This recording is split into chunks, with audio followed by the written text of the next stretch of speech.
Anderson Armstrong, aka Mr. Blood.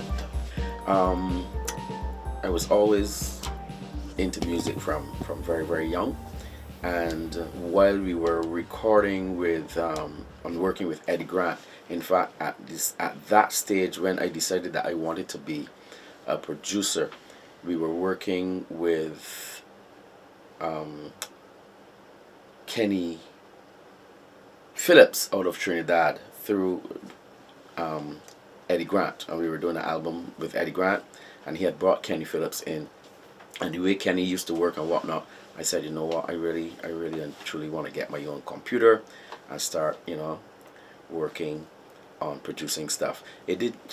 It took me another probably 8 years before I actually got the first computer. And but when I did get the computer and I started to investigate the software and whatnot, I then went to a guy called Andrew Denny. Now he's the guy who mixes and masters for a lot of the artists here in Barbados. So he's the one who kind of got me started as far as understanding the softwares and that kind of stuff. But from a very very young age, I remember I was still in teen talent. I had just basically started in the industry, and I remember sitting at my grandmother's table and thinking and saying to myself, I want to be able to do for young people what the people like Gabby and Richard Stout and those guys did for me. And so I think it started from then, that passion to want to work with people and that kind of stuff. And writing and performing is one thing, but taking a song that someone brings to you from 0 to 100 and hearing the final product, now that's a really really good feeling, especially when the song takes off, and people are out there dancing to it, and or when you actually turn on the radio in your car and you hear the song playing and you can feel the energy from the track. Now that is a really really good feeling when it comes to production.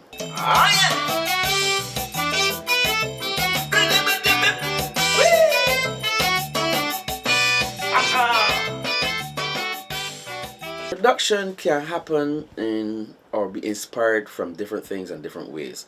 One is, let's say someone brings a song and they have an idea of the melody, they sing it, and immediately I start to work on the vibe that it creates. Depending on what it's saying, it might be a party song, it might be a commentary, it might be something slow, reggae, whatever the case may be, but depending on the vibe that person is emitting, when they start to sing the song, then I start to create the music.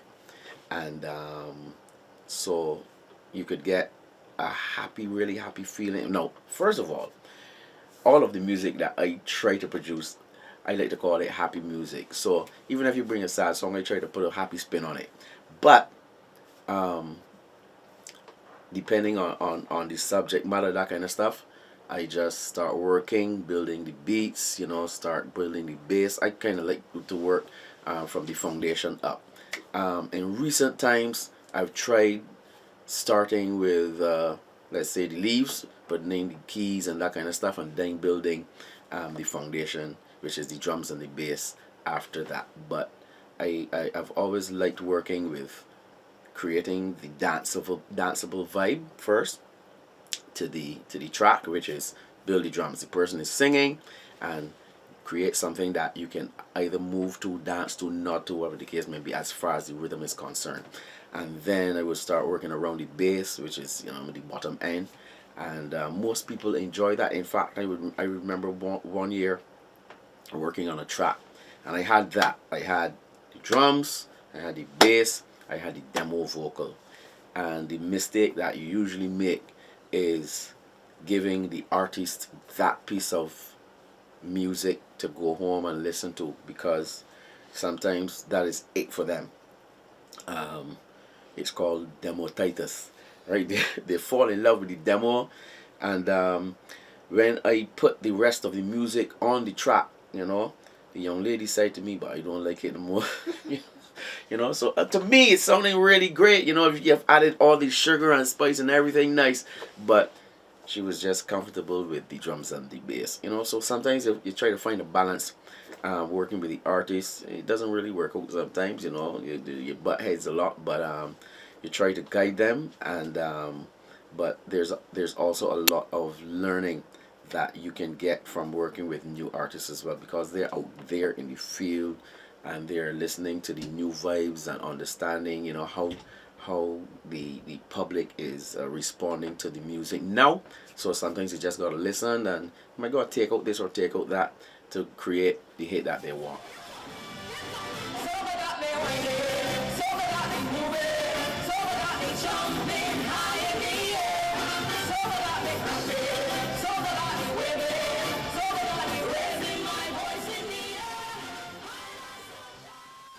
Being a monarch, it always feels good to win, yeah, and it always feels good that when you're going after a particular goal that you can achieve it. Yeah, I won the Party Monarch with Bandanas. I also won it with Foot on Fire, and I won it with Mikey with Roll It. So I've got 3 Party Monarchs. I won the Sweet Soca competition once with I Can't Wait.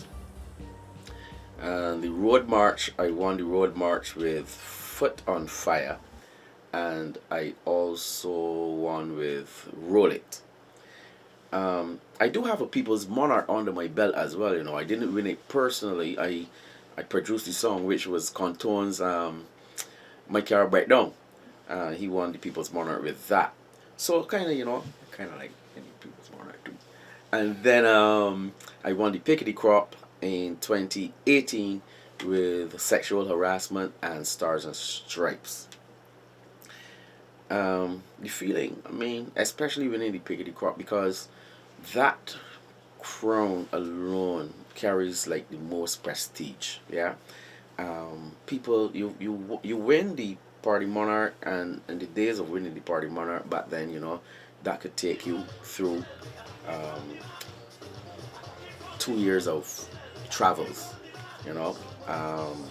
Once you've got a hit song, Road March or Party Monarch, definitely you're taken up and you're flying and you're representing Barbados. Pickety Crop, now it's like the people, you know, the people look at you, they treat you differently, all sorts of stuff. And so that was one that eluded me for a long time, but you know, eventually if you stick to it and you keep pressing and pressing, eventually you will get your just rewards. And I think in 2018, you know, with 2 good calypsos, I was able to win the calypso crown, and I am extremely proud. I feel great about that.